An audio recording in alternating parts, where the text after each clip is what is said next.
everyone. My name is Cyclops Sinislavo, also known as Assembly, and I haven't made a video in a while, so I thought I'd make one now and tell you guys about all the things that are happening. How much is happening, actually. In my personal life, my friend Annie and I started this meetup group for mental health stuff, and we've been getting together twice a week and with a bunch of people, and it's been going pretty well. Tonight we're going to Apple Valley to sing karaoke in a straight bar, which makes me a little nervous, but I'll be okay. So that's what's going on in my personal life. I've been writing a lot of Android apps, these small Android apps, not a lot, just a few of these Android apps, because I have Android devices, and so I might as well write programs for them. And their programs are interesting. It's a class called Activity that's you derive everything, inherit everything from, and you write your own methods and to save integers to a bundle and stuff like that. And so the thing is, it restarts, your activity restarts. And so, like, if you start building a context from onCreate, you have to recreate that context every time you call onCreate. And so it's interesting. It's an interesting way of having a process. I've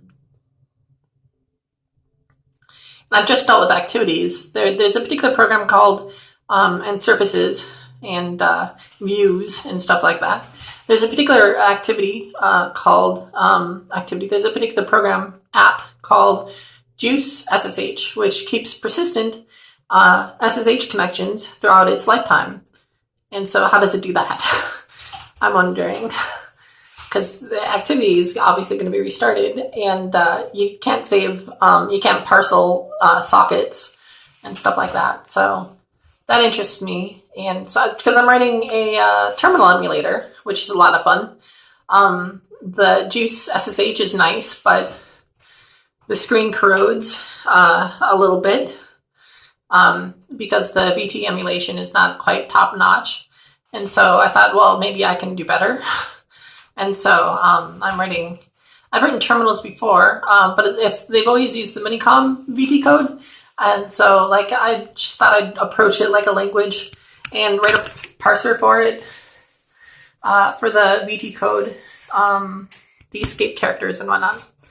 And do that with Lex and Yak and see how well that goes. And so that's what I'm doing right now. It's been fun. And I would like to know how to keep persistent sockets. As for the actual connection, I'm writing Android applications over SDL, over the Android NDK, which is in C, and you have a JNI interface to call different methods in your Java code. And so, like, I've extended it to vibrate the device. I've extended it to open a file for browsing, an activity for browsing a file. And you can open up the gallery and whatnot. You can bring up the keyboard and have that as keyboard input. Where is it going with this? So you have to extend it. SDL is not quite there when it comes to Android, the Android platform. I have a problem with multiple long creates because I'm using OpenGL ES, and I have to recreate the contacts with multiple creates. And so it's been fun. Take care, everyone. Bye-bye.